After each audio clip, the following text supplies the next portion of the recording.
वीतराग विज्ञानता,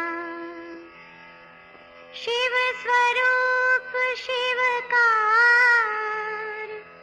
नमः त्रियोग संहार के। वीतराग विज्ञान अर्थात विकार रहित ज्ञान स्वभाव सारभूत है। वो मंगल स्वरूप है और मंगलकारी है। मैं उसे मन वचन काय इन तीनों योगों को वश में करके नमस्कार करता हूं। 6 डाला परम मांगलिक ग्रंथ है। पंडित दौलत राम जी द्वारा यह लिखा गया है। इसमें 6 ढाल हैं। 5वीं ढाल का स्वाध्याय चल रहा था। कल एक छंद देखा था और उसमें पंडित जी ने बताया था कि मुनिराज ही संसार में सबसे ज़्यादा बड़भागी हैं। ऐसे मुनिराज जो सकल व्रतों को धारण करते हैं, और वही मुनिराज भव भोगंते बैरागी। भव मतलब संसार और भोग जो विषय वासनाएं आदि हैं, उनसे वो वैराग्य को धारण करते हैं। अर्थात वो भव और भोग के प्रति किसी प्रकार का राग और द्वेष का परिणाम नहीं करते हैं। वह वैराग्य कैसे उत्पन्न होता है? तो कहते हैं भावनाओं का चिंतन करने से। क्या एक बार भावनाओं का चिंतन करने से वैराग्य जो है उत्पन्न होता है और सदा बना रहेगा? तो बोले नहीं, यह तो बार बार अनुप्रेक्षा। क्या है ये? अनुप्रेक्षा। बार बार देखना, बार बार चिंतन करना। जितनी बार आप चिंतन करेंगे उतनी बार आपको वैराग्य, और वैराग्य जो है वह ज्ञान के कारण स्थिर भाव को प्राप्त हो जाएगा। लेकिन यदि आप वैराग्य भाव को छोड़ दोगे, अर्थात उन अनुप्रेक्षाओं को चिंतन करने छोड़ दोगे, तो हमारे लिए वैराग्य भाव नहीं आएगा, और वैराग्य भाव नहीं आएगा तो वीतरागता उत्पन्न नहीं होगी, और वीतरागता उत्पन्न नहीं होगी तो हमारा जो है संसार घटेगा नहीं, अपितु संसार बढ़ेगा। तो बताया था कि ये जो अनुप्रेक्षाएं हैं, जो ये भावनाएं हैं, 12 भावनाएं हैं, ये हमें माँ की तरह, जैसे माँ बच्चे को पैदा करती है, ऐसे ही ये भावनाएं जो हैं हमारे अंदर शुद्ध भावों को पैदा करती हैं, अर्थात वैराग्यता को, वीतरागता को उत्पन्न करती हैं। ये 12 भावना कितनी हैं? तो कल बताया था अनित्य, अशरण, संसार, एकत्व, अन्यत्व, असुचि, आश्रव, संबर, निर्जरा, लोक, बोधि दुर्लभ और धर्म। इस प्रकार से ये 12 जो नाम हैं ये भावनाओं के, इसलिए नाम 12 भावना। 12 भावना क्यों बोलते हैं? क्योंकि 12 हैं। कैसी कितनी भावनाएं हैं? ये 12 प्रकार की, जैसे 16 कारण भावनाएं। तो ऐसी भावनाएं जो 16 प्रकार की हैं, तीर्थंकर बनने में कारण, ठीक है ना। इस प्रकार से वो 16 कारण भावनाएं हैं। कहीं कहीं संख्या नहीं है, जैसे समाधि भावना, तो वहाँ ओनली समाधि की भावना, पर यहाँ पर संख्या वाली भावना है कि 12 प्रकार की हमारे अंदर भावनाएं होना चाहिए, चिंतन होना चाहिए, जिससे हमारे अंदर वैराग्य ठहरात है, वैराग्य ठहरता है। अब ये 12 प्रकार की जो भावनाएं हैं, कौन से गुणों की जो है शुद्ध पर्याय हैं? देखो यहाँ लिखा है विशेषता। ये चारित्र गुण की आंशिक शुद्ध पर्याय हैं। ये संबर और निर्जरा का कारण हैं। हमारे आत्मा में अनंत गुण होते हैं, मतलब हम अनंत गुणों के समूह से भरे हुए हैं। ऐसे अनंत गुण हैं, ज्ञान, दर्शन, सुख आदि। तो उसमें से एक चारित्र नाम का गुण है, जो मोहिनी कर्म के उदय के कारण वह पूर्ण रूप से प्रकट नहीं हो पाता है। जितना जितना मोहिनी कर्म का अभाव होता है हमारे पुरुषार्थ से, हमारी विशुद्धि से, हमारे वैराग्य, हमारे ज्ञान से, उतना उतना चारित्र गुण की जो पर्याय है वो शुद्ध शुद्ध निकलती है। तो ये जो 12 भावनाएं हैं चारित्र गुण की आंशिक शुद्ध पर्याय हैं। ध्यान रखना, पूर्ण शुद्ध पर्याय नहीं है, पूर्ण शुद्ध पर्याय नहीं है। पूर्ण शुद्ध पर्याय तो शुद्ध उपयोग है, लेकिन यहाँ चारित्र गुण की क्या है, आंशिक शुद्ध पर्याय हैं। और ये किस में कारण बनती हैं, तो संबर और निर्जरा का कारण बनती हैं। अब इनमें 12 प्रकार की जो भावनाएं हैं, थोड़ा सा इसमें अपन समझ लेते हैं कि 12 में से शुरू की जो 6 भावनाएं हैं, मतलब प्रारंभ की जो 6 भावनाएं हैं वो वैराग्य परक हैं, और अंत की जो 6 भावनाएं हैं वो तत्व परक है, मतलब तत्व को उत्पन्न करती है, तत्व के बारे में भेद ज्ञान आदि प्रकट करती है। तो शुरू की जो 6 भावनाएं हैं वो हमारे अंदर भावनात्मक रूप से वैराग्य प्रकट करती है। हम शरीर, संसार और भोग इनका चिंतन करते हुए इनमें समभाव लाते हैं, ऐसा वैराग्य उत्पन्न होता है। ठीक है ना।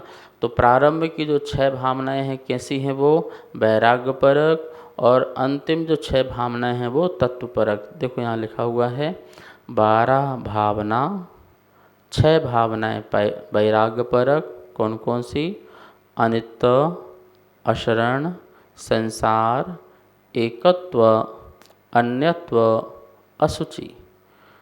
अब देखिए अंतिम 6 भावनाएं, तो 6 भावनाएं तत्वपरक, आश्रव, संबर, निर्जरा, लोक, बोधि दुर्लभ और धर्म,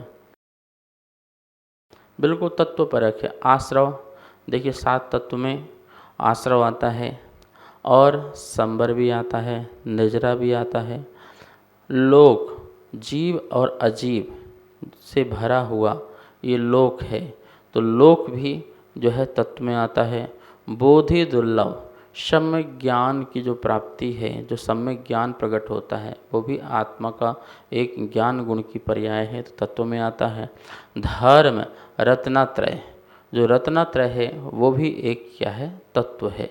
तो इस प्रकार से 6 भावनाएं तत्वपरक हैं, और 6 भावनाएं कैसी हैं, वैराग्य परक है। जहाँ अपन को वैराग्य भावना भाना, जैसे अनित्य है तो ये संसार जो है नित्य नहीं है, संसार में हर वस्तु जो है वो अनित्य रूप है, ये शरीर मिला है, आज मिला कल छूट जाएगा। तो इस प्रकार से जो हमें पुण्य से प्राप्त वस्तुएं हैं या पाप से भी हमारी वस्तुएं प्राप्त होती हैं, जो दुख दें वो पाप की वस्तुएं हैं, जो सुख दें वो पुण्य की वस्तु हैं। तो साता और असाता से संयोग वियोग आदि होते रहते हैं, और ऐसी वस्तुओं की प्राप्ति होती है जिनसे साता भी मिलता है और असाता। तो उन साता असाता से प्राप्त वस्तुओं के प्रति अनित्य भाव का चिंतन करना, और अशरण, एक घर परिवार संसार आदि जो है शरण नहीं है, ऐसा आचरण का चिंतन करना। संसार द्रव्य संसार और भाव संसार का चिंतन करना। एकत्व भाव में पर से हट करके अपने में ही एक पने का भाव रखूं, एकत्व भाव। अन्यत्व भाव, मैं और शरीर अन्न है, मैं और संसार, मैं और घर अन्न है, ऐसा अन्यत्व भाव। और असुचि, इस शरीर में जो है शुचिपना नहीं है, ये जो है असुचि है, अर्थात ये अपवित्र है, और मेरी आत्मा जो है शुचि है, ऐसा भाव रखते हुए इसका चिंतन करना। ये 12 प्रकार की भावनाएं में 6 भावनाएं वैराग्यपरक हुई। इससे हमें वैराग मतलब इनसे दृष्टियां हटती हैं। ये 6 प्रकार की भावनाओं से पर के प्रति से दृष्टि हटती है, हमारा पर से मोह घटता है, पर से हमारा राग घटता है। तो जैसे जैसे मोह राग द्वेष घटता है तो चारित्र गुण की क्या है, शुद्ध शुद्ध शुद्ध पर्याय प्रकट होती हैं। आंशिक आंशिक रूप से जितना जितना मोह घटेगा, जैसे घर से मोह घटा, राग घटा, तो उतना आत्मा शुद्ध हुआ। फिर वस्तुओं से, फिर परिवार से, फिर शरीर से, तो जितना जितना अपना राग घटता जाएगा उतनी उतनी हमारी आंशिक शुद्ध पर्याय प्रकट होती जाएंगी। तो आपने देखा चारित्र गुण की शुद्ध पर्याय हैं, और संबर और निर्जरा में कारण बनती हैं, क्योंकि ऐसा चिंतन करेंगे तो संबर भी होगा, मतलब अशुभ का आश्रय नहीं होगा, तो और जो है अशुभ उसकी निर्जरा होना प्रारंभ हो जाएगी। और तत्व से, जब तत्व का हम चिंतन करेंगे तो तत्व के माध्यम से शुद्ध दशा प्रकट होती है, शुद्ध उपयोग भी प्रकट हो जाता है। इसलिए तत्वपरक और वैरागपरक ये 12 प्रकार की भावनाओं का हमें अच्छी तरह से अध्ययन करना चाहिए। अब देखिए यहाँ लिखा हुआ है 6 भावनाएं जो प्रारंभ की जो 6 भावनाएं हैं वो कैसी हैं देखिए। परोन्मुखता का भाव समाप्त कर अंतरोन्मुख होने के लिए प्रेरित करती हैं। जो प्रारंभ की 6 भावनाएं हैं पर के प्रति हटा करके हमको स्व में लाती हैं। स्व और पर दो ही पदार्थ हैं। मैं स्व हूँ और मुझे छोड़ करके सब पर हैं, ठीक है ना। जिसको अपन बोलते हैं ना स्व पर भेद विज्ञान, स्व पर कल्याण, स्व का कल्याण और पर चेतनों का कल्याण, और स्व पर भेद विज्ञान, स्व और पर इन दोनों का भेद ज्ञान करना कि ये अलग है और ये अलग है। तो ये शुरू की भावना कैसी लिखी यहाँ पर, परोन्मुखता का भाव समाप्त कर। पर उन्मुखता मतलब पर के प्रति जो हम अभिमुख हो रहे थे, पर के प्रति हमारा जो झुकाव हो रहा था, लगाव हो रहा था, उससे हमें प्रेम हो रहा था, राग हो रहा था या द्वेष हो रहा था, यह मेरा ऐसा भाव आ रहा था, उसको समाप्त कर अंतरोन्मुख, अंतरोन मतलब अंदर की ओर, अपने की ओर, अपने में ही जो है उन्मुख होना, अपने तरफ ही चलना। तो इस प्रकार से यह प्रेरित करता है अपने को पर से हटा करके स्व में स्थिर करने की ये 6 भावनाएं। और आश्रव भावना, आश्रव भावना क्या है, संयोगाधीन दृष्टि से उत्पन्न मिथ्यात आदि विकारों से विरक्ति उत्पन्न करती है। ये जो आश्रव भावना है, ये जो संयोगाधीन, जो संयोग के अधीन की दृष्टि है कि इसके बिना मेरा क्या होगा, परिवार के बिना क्या होगा, घर के बिना क्या होगा, पैसे के बिना कैसे रह सकते हैं, शरीर के बिना आत्मा कैसे रह सकती, जीवन कैसे रह सकता है। इस प्रकार संयोगाधीन दृष्टि से उत्पन्न जो मिथ्यात आदि हमारा उत्पन्न हुआ था, तो ऐसे मिथ्यात आदि विकारों से विरक्ति उत्पन्न कराती है। हम आश्रव भावनाओं से यह विरक्ति ला सकते हैं कि देखो भैया यह आश्रव है मिथ्यात और अनंतवंदी आदि का, जिससे मेरा अनंत संसार होगा, तो हम उससे बचते हैं और बचते फिर हमें विरक्ति उत्पन्न होती है। और 5 भावनाएं, ठीक है ना, 6 पहले की हो गई और फिर एक जो तत्वपरक थी एक भावना आश्रव भावना, और उसके बाद फिर शेष जो संबर, निर्जरा और ये बोधि दुर्लभ, धर्म आदि ये 5 भावनाएं हैं, ये क्या करती हैं, तत्वपरक कैसे हैं, तो निज शुद्धात्म तत्व के प्रति समर्पित होने का मार्ग प्रशस्त करती हैं। बहुत सुंदर भावनाएं हैं ये। निज शुद्धात्म तत्व, अपना निज शुद्धात्म जो तत्व है कैसा है, वह राग द्वेष मोह से परे होकर के और जो है चारित्र गुण की शुद्ध बिल्कुल पर्याय है। ऐसा जहाँ मोहनी कर्म का क्षय हो जाए, उससे जो आत्मा की शुद्ध दशा है और सुख की दशा है, ऐसा जो मेरा शुद्धात्म तत्व है के प्रति समर्पित होने का मार्ग प्रशस्त करती है। यदि आप संबर भावना, निर्जरा भावना, बोधि दुर्लभ भावना और लोक भावना, धर्म भावना, इसको आप अच्छी तरह से चिंतन करते हैं, तो आपको क्या होगा, ऐसा तत्व प्रकट होगा जो शुद्ध तत्व होगा, और वो शुद्ध तत्व मेरा जीव तत्व है, और वही जीव तत्व जो है मेरी शुद्धात्म अनुभूति है, और उसके प्रति हमारा जो है आत्मा या भाव समर्पित होता है, अर्थात हम शुद्धात्म तत्व की ओर सन्मुख हो जाते हैं। ठीक है ना, कितना अंतर है। प्रारंभ की जो 6 भावनाएं हैं वो तो पर से हटा करके स्व की ओर ले जाती है, बस इतना उसका काम है, बाकी और काम नहीं है। स्व की अनुभूति कराए ऐसा नहीं है, वो पर से हटा के स्व को ले जाता है। आश्रव भावना जो है 7वें नंबर की, वो हमारे लिए विरक्ति प्रकट करती है कि मिथ्यात और अनंतरमंदी आदि जो है अनंत संसार के कारण हैं, इसलिए इसका त्याग करो। ठीक है ना। और फिर संबर, निर्जरा और लोक भावना, बोधि दुर्लभ भावना, धर्म भावना, ये 5 जो भावनाएं हैं फिर हमारे लिए शुद्धात्म भाव, कौन सा शुद्धात्म भाव, निज शुद्धात्म तत्व के प्रति समर्पित होने का मार्ग प्रशस्त करती हैं कि अब हमें निज शुद्धात्मा में स्थिर होना है। उसमें ही रमना है, उसमें ही जमना है।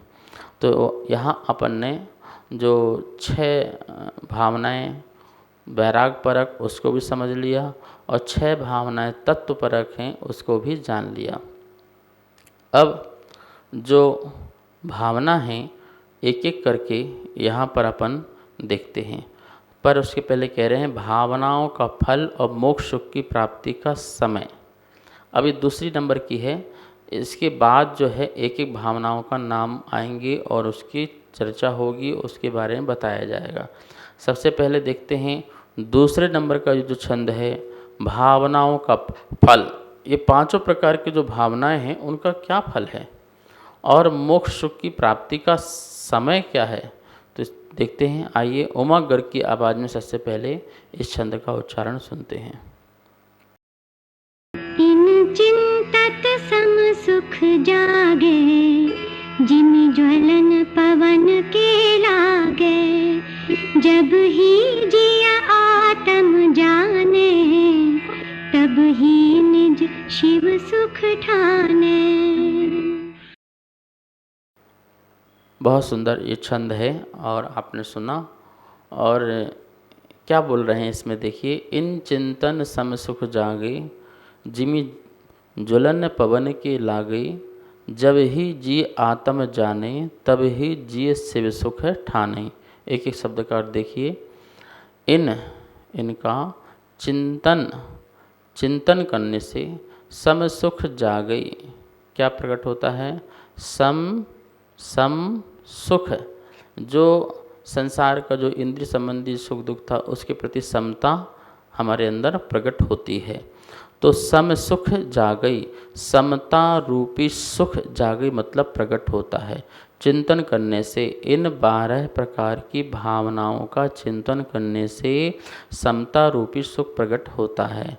जिमि ज्वलन पवन के लागे, जिमि जिस प्रकार पवन के वायु के लागे लगने से, पवन के मतलब वायु के लगने से ज्वलन अग्नि जागे भभक उठती है।